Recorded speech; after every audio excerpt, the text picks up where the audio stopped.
آج میں آپ کو ایک وظیفہ بتانے چلا ہوں۔ بہت سارے دکھ درد کے مارے ہمارے اسٹوڈیو میں موجود ہوں گے، اور بہت سارے لوگ مجھے نیٹ پہ لائیو بھی دیکھ رہے ہیں، اور بہت سارے دیکھیں گے بھی صحیح۔ تو میں آپ کے درد میں شریک ہوتا ہوں۔ جن لوگوں کو تکلیفیں ہیں، مصیبتیں ہیں، کوئی بھی پریشانی ہے، آپ کو ایک وظیفہ بتاتا ہوں، ایک طریقہ بتاتا ہوں دعا کرنے کا۔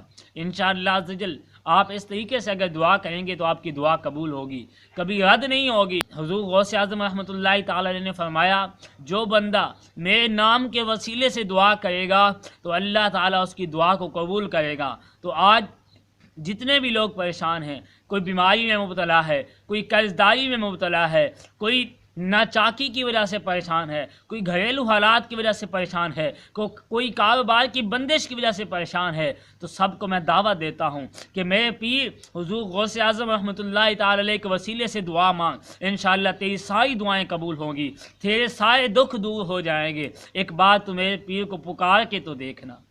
اور آئیے ہم مل کے کہتے ہیں، سرکار غوث اعظم نظر کرم خدا را، سرکار غوث اعظم نظر کرم خدا را، میرا خالی کاسہ بھر دو، میں مرید ہوں تمہارا۔